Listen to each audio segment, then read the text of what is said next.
partir du moment où on a ce scénario qui est suffisamment solide, on va se lancer dans toute la fabrication de l'animatique 2D, qui est un storyboard monté.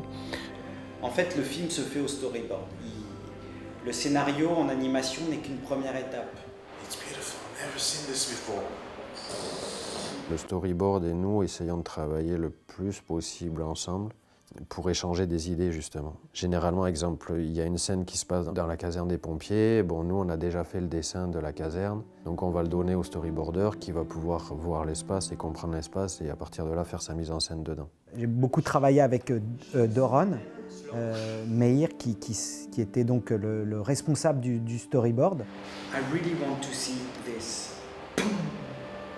Laurent is amazing to work with, so he kind of works back and forth with the storyboards. Et à partir de là, on commence à monter les scènes. We're writing the script, he's in with the editors and they have storyboards, and then he sees something and he gets an idea and then we put it in the script or vice versa. So it's a very dynamic process. Et on va obtenir une première version qui est assez représentative de ce que sera le film à la fin. C'est l'animatique 2D qui est le storyboard monté. Et cet objet va être confié à Guillaume Zimmer qui va traduire cette animatique, ces storyboards, en plaçant des caméras virtuelles. Notre but principal était vraiment de retranscrire en images les émotions que le réalisateur voulait partager. On filme une histoire et du coup, je suis arrivé avec mes influences sur comment j'aimerais filmer l'émotion, comment j'aimerais filmer l'action, comment j'aimerais filmer l'humour. Relax, everything will be fine. Ember will protect me. Et c'est vrai que sur l'humour, une énorme influence de Black Edwards ou de Mel Brooks. Sur l'émotion aussi, des choses très, très douces où on peut rentrer dans le quotidien. Je voulais filmer le quotidien New York, de marcher dans une rue avec des mouvements très lents. Donc on reçoit le storyboard. À partir de là, on en discute avec Laurent. À partir de là, on essaye d'absorber ce qu'il nous a dit et on propose une première version.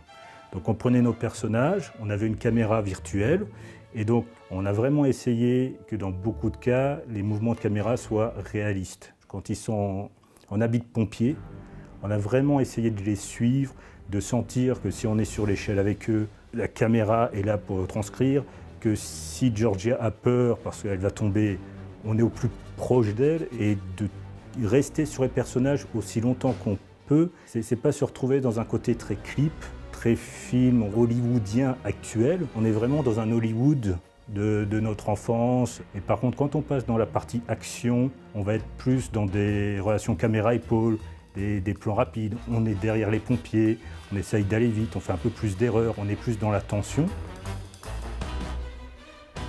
Pendant les courses de poursuite, on a été très très influencé par des scènes mythiques en voiture, de courses-poursuites, des plus modernes aux plus anciennes, de Mission Impossible à Bullitt, où il y a ce rapport très physique à la caméra. C'est ce tremblement où tu te sens fragile, quoi.